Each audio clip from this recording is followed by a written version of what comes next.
Okay, thank you, Jeff. I'm going to try to share my screen. So let me know if you can see my slides, please.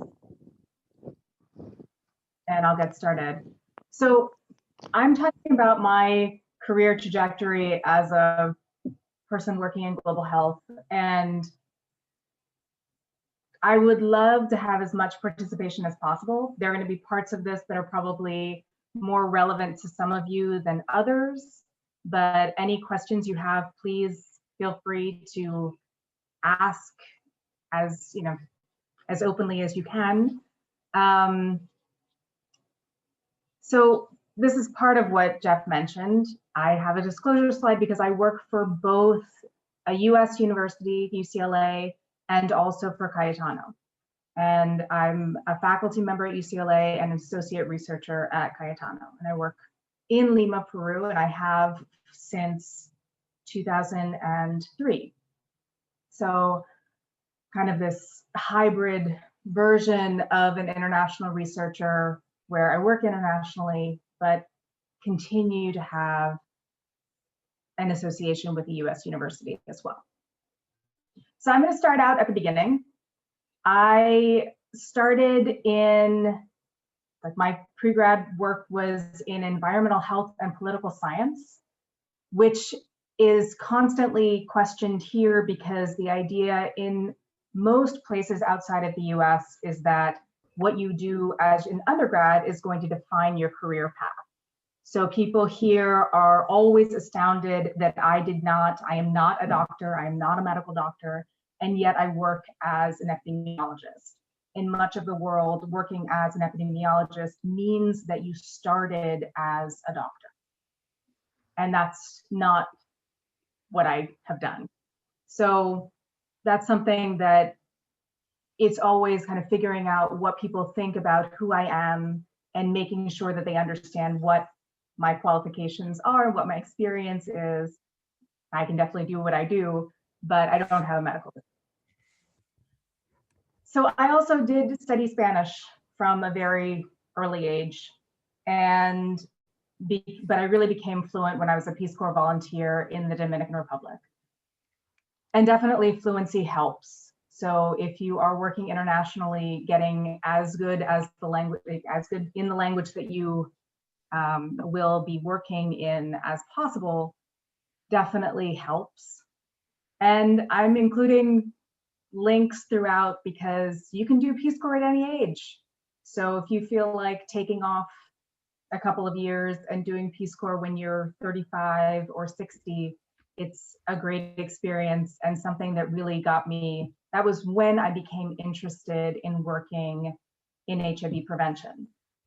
And I started as an environmental science volunteer and then really switched over to working on health interventions and applied for my master's degree when I was in Peace Corps.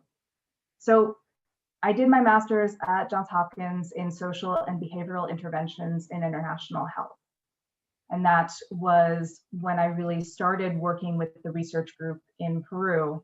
So Jeff's right, I've been working with them for more than 15 years, which is a little odd. It's not, most people don't continue to do research with the same research group that they worked with during their master's thesis. And that is what I've done. I've definitely branched out. I have lots of other collaborations, but the center that I work with in Cayetano is the same center I worked with when I did my master's thesis research back in 2003. And basically, I've just been very lucky to find a research group that did exactly what I wanted to do. What I wanted to do was work on social and behavioral interventions within HIV and STI prevention. And that's what this group does. So it provides me with a basis to do lots of different work, but in the area that I'm really interested in. And when I was a master's student, I was very lucky to find a group that actually had funding. A lot of people who do master's theses internationally end up having to fund themselves. And I was able to get a position as a research assistant that then continued after I finished my master's degree. So then I did my PhD, and I know that all of you guys are basically at this point or well beyond, but just to part of what I have done is kind of walk through a world of different NIH training grants, which has provided me with a really nice foundation and link to an experience with the NIH. So I applied for the PhD after working for 2 years as a research assistant in Peru. And I went back to Hopkins to get my PhD in infectious disease epidemiology. And to do that, I applied for an F31, which is a pre-doctoral award, and it basically gives you funding for stipends and education and training. It's not a lot, but it was a really nice start to interacting with the NIH and interacting with grants administration at a university, which is always time consuming and difficult. And it's important if you're going to be working with the NIH to kind of get experience with that administrative part as well. And starting that early has been helpful. So I know that all of you are, you have already gotten this experience to a certain extent. Getting a GloCal grant is part of getting funding from the NIH. And that will help you going forward if you're interested in continuing a career in research, especially with NIH funding. And the NIH kind of likes to see people go through this system. So, I got a pre-doctoral award, and then I applied and got postdoc. Well, I guess I was part of a postdoc award from the NIH as well. And it's nice to have them see that trajectory. Yeah, that's a good point. So I just want to emphasize that. So, funding agencies, funding agencies believe in themselves. So they believe if they funded you for this GloCal Fellowship and you're an NIH fellow, by definition, you're in NIH quality, research, or at least have the potential. So they're going to continue their investment. So you've already achieved something remarkable, which is being funded for an NIH fellowship. So you have to, build on that. And that's a very important point. I'm glad you brought that up, Kelika. Yeah, I think that, it's really something that funders like to see. They like to refund people that have already got funding. So having that basis, this is a really good start for you guys in starting a research career. So after I did the PhD, I did a postdoc in global health at UCLA. This was a T32, which is another funding mechanism from the NIH that funds postdocs all over the world. And as in the postdoc time, it's this really nice chunk of time where in some ways you're very dependent on whoever the PI is of this funding mechanism. And I know that for lab-based postdocs, you're often very set into one specific thing, and you have to do exactly that. The postdoc that I was in was very flexible and allowed me essentially 3 years to figure out what I wanted to do. And mostly what they wanted me to do was get a K Award and apply for a different funding, have experience in different research studies. And I was able to do that. So part of what I did when I was a postdoc was help out on an R34. That R34 is now an R01 that funds part of my time. I also worked on an R01 with Jeff, and that R01 has turned into 2 additional R01s that continue to fund part of my time. So it creates this space where you can grow your research portfolio, and often that continues. One grant leads to another. It leads to more research questions. It leads to more collaborations, opportunities, publications that then can be used toward different grants in the future. I was also able during the postdoc to use time to apply for a K01, and that helped me get a faculty appointment at UCLA. The other thing I did was apply for NIH student loan forgiveness. I know that this does not pertain to everybody who's here, but definitely if you left college, grad school, medical school with debt, this is a great program. And if you're in research, you can apply for it and they will pay off part of your loans. And you can apply for it multiple times and they will keep paying off part of your loans. So it's a very helpful program. It's not a hard application. I think it's often forgotten as part of things that people can apply for. So there's the website. If you have student loans from the US, I suggest checking it out. Yeah, I just want to make another point on terms of Dr. Konda's point about you know, that kind of early transition success and her partnership with Tom Coates, and you know, a very, very well-funded senior NIH researcher. So basically, I think, you know, hitching your, you know, train or hitching your car or hitching your wagon, that's it, hitching your wagon to, you know, a super successful senior PI is can be very valuable. You know, sometimes I think that can be hard to find, you know, who that PI is, but, you know, certainly in, you know, countries, Uganda, Zimbabwe, South Africa, you know, there are US PIs and US, you know, PI-led research groups that are tremendously productive. And, you know, being part of a very high-level productive, which means a lot of NIH grants, research group, there'll be, you know, additional opportunities for junior investigators. Definitely. And Tom Coates was the PI of the T32 and really provided tremendous help to me in multiple stages of my career. And it's always, you know, finding who can be a mentor to you is important and difficult. And finding different mentors who can provide you with different types of support is always very important. Tom was always very good at opening doors. Jeff was always very good at science and opportunities.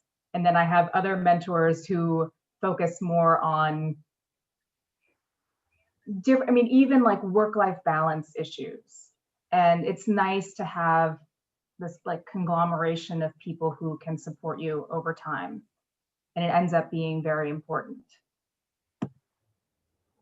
So after the postdoc, I did both GloCal and also got a K01. I was able to start the two simultaneously.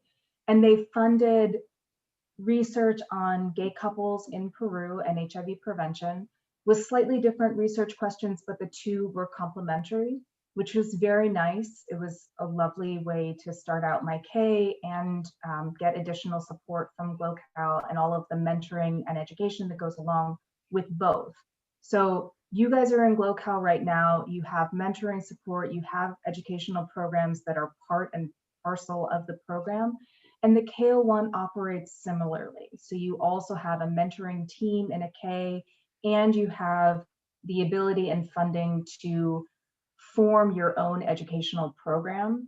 So essentially, what are you missing?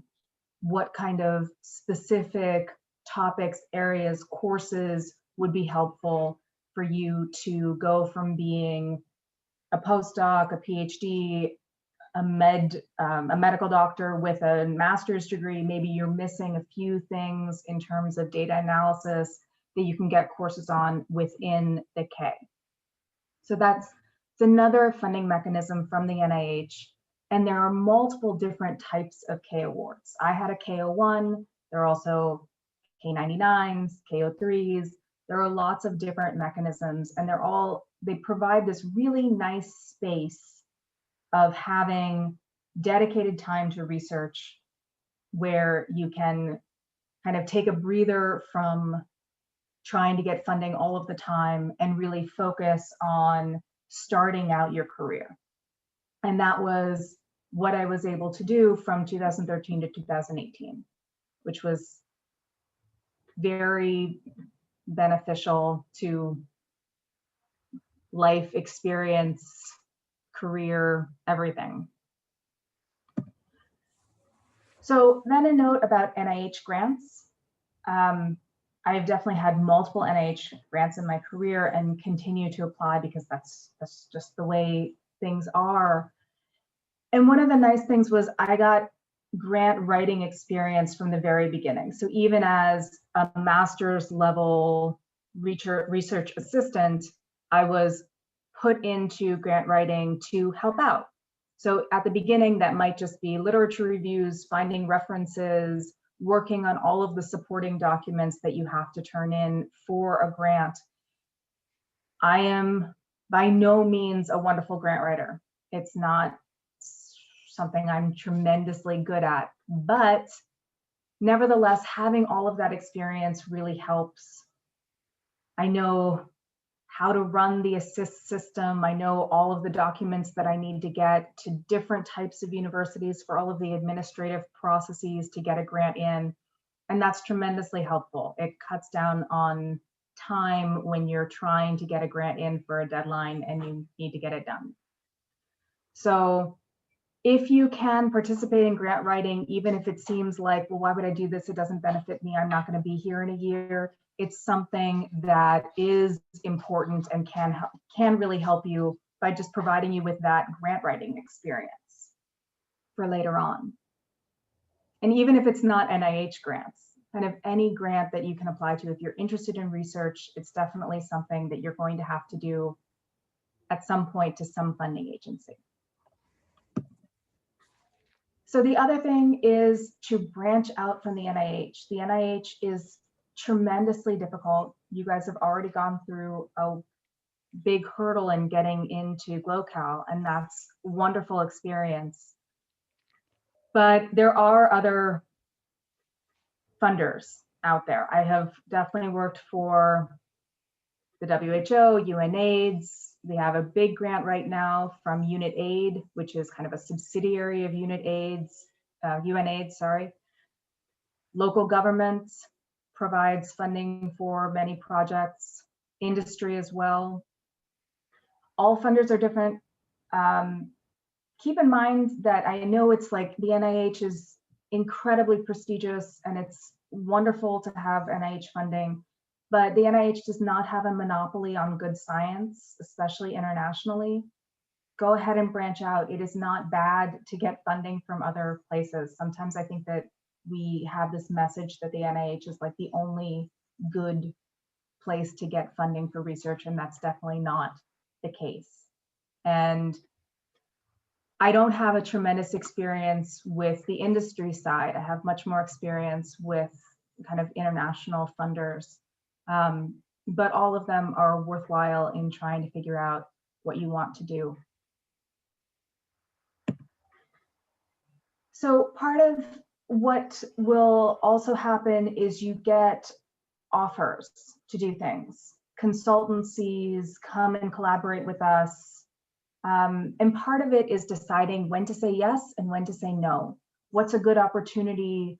What will advance your career? What will give you different possibilities?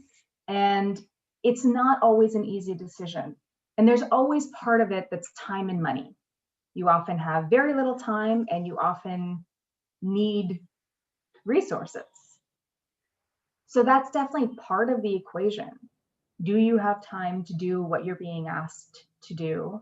And do you need the additional funding, the additional support that you would get? But there's also other parts. Does this provide exposure for you in a new field? Potentially, it would provide you with the opportunity to meet and network with important people in your field. Getting the opportunity to work with new research groups. That's an incredibly beneficial experience, potentially working in new research areas or on new research questions. One of the things that I did during my postdoc was work on a set of WHO guidelines, doing the systematic reviews and meta-analysis for guidelines on HIV prevention for men of sex with men and transgender women. And that was a very interesting experience. You get to see what happens with all of the guidelines and how they get made at the WHO and what that means for how they're actually talked about and implemented. Sometimes that's enough to do a consultancy. It's not necessarily about the money or the particular experience of doing a systematic review and meta-analysis, but getting exposure to this different way of seeing what kind of goes on behind the curtain at the WHO and being able to think about whether or not it's worthwhile or has its own flaws and problems. So overall, my career trajectory has been kind of academic with a twist. It's not most people who have a US appointment end up being in the US. Most people who are US-based researchers working global health live in the United States. Living outside the United States gives me some benefits and additional opportunities. There are downsides. I will absolutely never have tenure at a US university. That's fine. I mean, I'm fine with that, but it's something that kind of goes into somebody's calculus about what they want to do. So, we mostly see US-based researchers in the States and international researchers out of the States, and there are people who do both. So just a different experience. So one of the things that they asked me to talk about was creative ways to fund research projects and salary. What I would say, a few things. Every once in a while, somebody will write you out of the blue and say, I saw your abstract and your poster at this conference and I want to collaborate with you. Sometimes those kind of just out of the blue contacts end up working and leading to long-term collaborations. So don't write them off. Explore. Maybe it's, it will always depend on whether or not you end up with a good working relationship with that person, but it can work out really well. Also, don't scoff at small money. Most universities and or governments have small seed grants, $5,000 to $10,000 that can really get you started in a new research area. That's important and can be really good opportunities. The other thing is, keep in mind that being funded 100% at the NIH is tough. Not just scientifically, not just getting, having enough ideas and getting in your grants on time and going through the funding cycle. It's not just that, it's also the funding of dealing with just soft money. So it's always good to have part of your salary be funded by hard money, some hard money, anything. For most clinicians, that's going to be clinic time. For most academics, that's going to be teaching time. There's definitely clinicians do academic time, but those can help to kind of provide you just a little bit of basis for hard money, so you're not always looking for the next grant, because it's a tough position to be in. And I mean, one of the things that I learned from Tom Coates was he had an Excel that had like a 10-year horizon of his grants. What was happening, not just this year, not just in 3 years, but really looking at the long-term. These are the grants that are going to be ending. These are the new grants we're going to be applying for and when that was going to be. I'm not as organized or successful as Tom, but it does make me keep that horizon in mind. And it is important, especially if you are going to be mostly on soft money.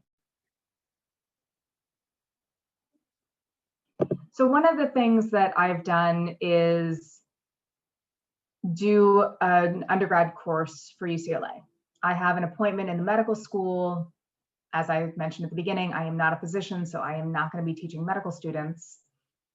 So there's an international institute at UCLA, and they work with study abroad to provide summer courses. So I work on the UCLA travel study abroad program in Peru that focuses on global health. And we run 2 courses every summer, not this summer because of COVID. But it's a month-long course where UCLA students and other students as well, anybody can apply, come down to Peru for a month and do a course on introduction to global health and diversities and disparities in global health issues in Peru. So it's been a nice way to establish a very small part of my salary, but nevertheless have something that's a basis that links me more to UCLA, provides me with an opportunity to teach US students. I teach a lot in Peru at Cayetano, but also to provide me with the opportunity to teach US-based students and create a program that is links the two together in a nice way.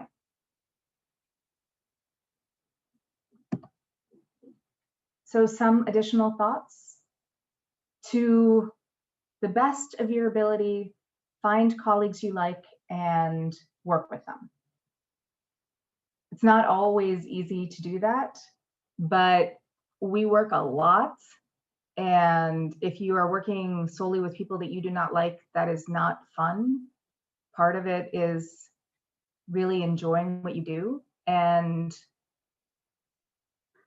research can be really all-encompassing. So if you don't like your work environment, it's really hard to have the level of commitment that you need. The other part is work-life balance, which is not always easy.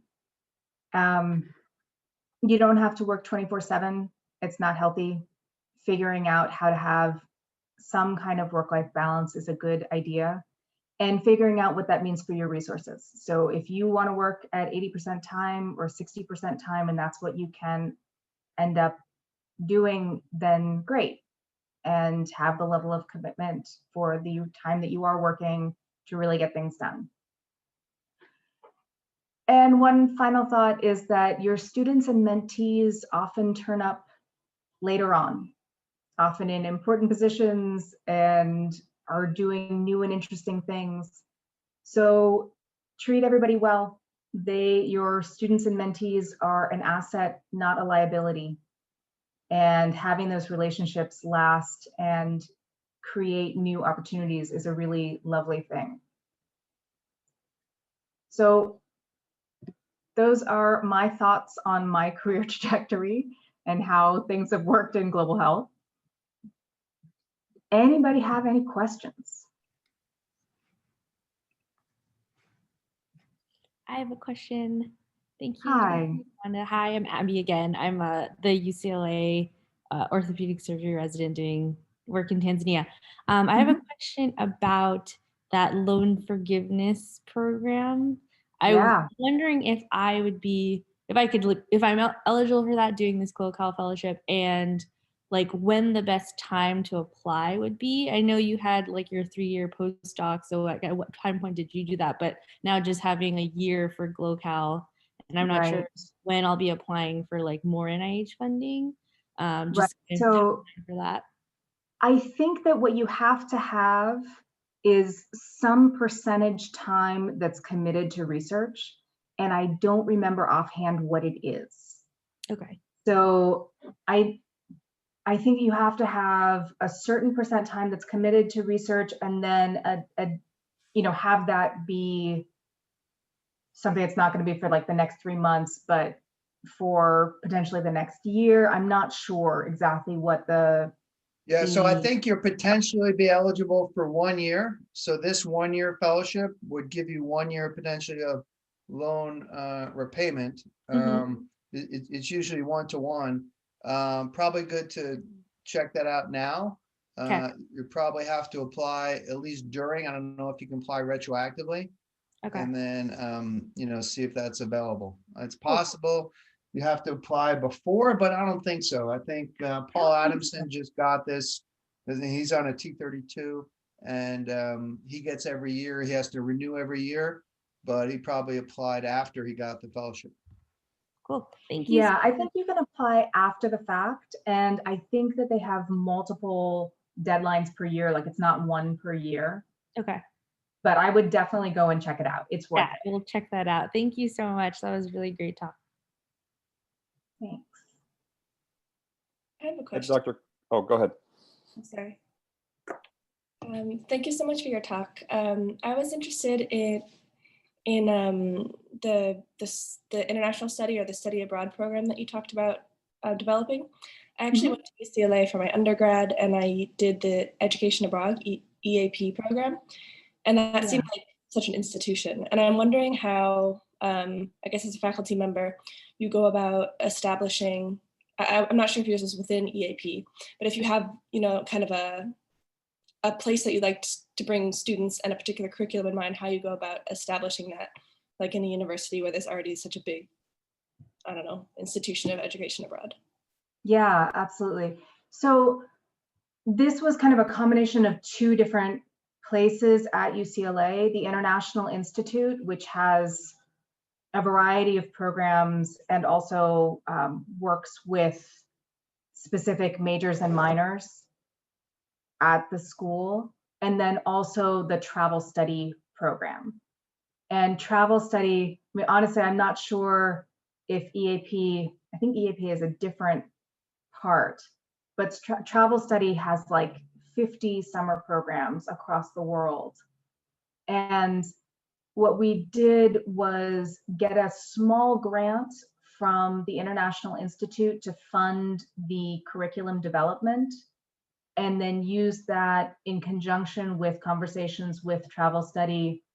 And they were very interested because there are very few programs at travel study that are kind of outside of, most of them are in social sciences and humanities. There are lots of language programs. There are lots of programs about art and music and, but not sciences. There's like one in physics or something like that. So it was nice to give them a different thing for, a different type of program to put in their portfolio. So it was kind of finding, but honestly, I mean, UCLA is, UCLA is enormous. It's this huge institution, and there often are a lot of these opportunities, but kind of finding where you're going to be able to build them is actually pretty difficult. And it took several years to figure out how to navigate all of it and get it set up. It wasn't incredibly easy or straightforward. But then once it came together, it's worked very well. We've run the program for the last 4 years. Thank you. Thanks for the question. Derek. Dr. Konda, yeah, thank you for that talk. It was great. I was wondering if you could talk a little bit more about your process for applying for the K, and specifically why and how you came about choosing NIMH over Fogarty or other institutes, for example. Okay, that's a great question. So each different institute has a different success rate, a different funding rate, a different research fund rate, and a different amount of applications that they accept per year.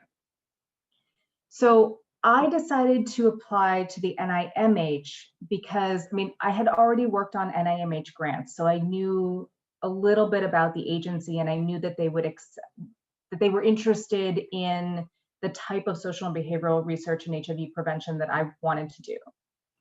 But also the Fogarty K is a little bit restrictive.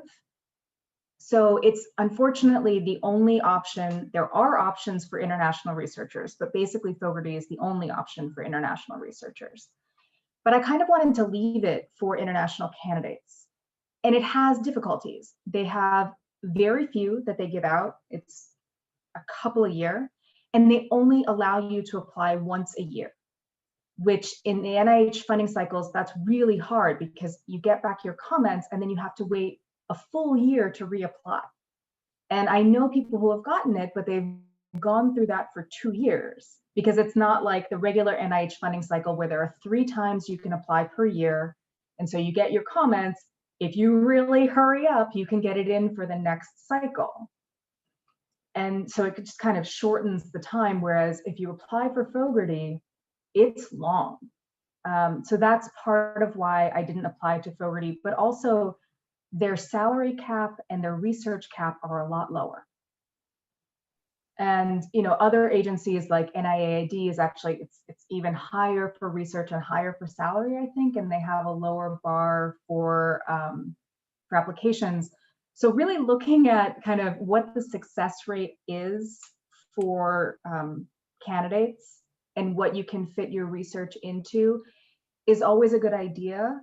To be honest, there's a lot of, given your interest, there's a lot of research going on at NIDA that actually does fund HIV-related research as long as there's some alcohol drug component that tends to have a better success rate than NIDA than NIAID or NIMH. So it is kind of important to do a little bit of that type of, I don't know, strategic homework. Okay, perfect. That's very helpful. Thank you. Yeah, no problem. Any other questions? Stop this so I can kind of see everybody better.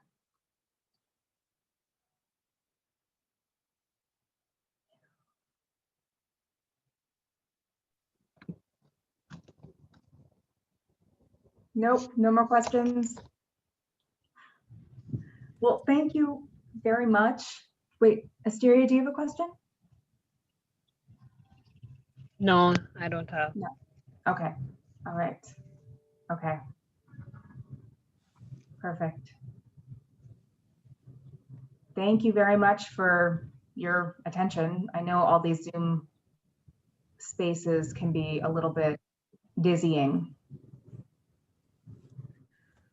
All right. Well, thanks, everyone. Have a wonderful holiday. Hope everyone gets to be safe, spend some time as they can with family and friends, but safely. And we will all see you on the other side of the new year. All right. Take care. Okay. Bye-bye. You.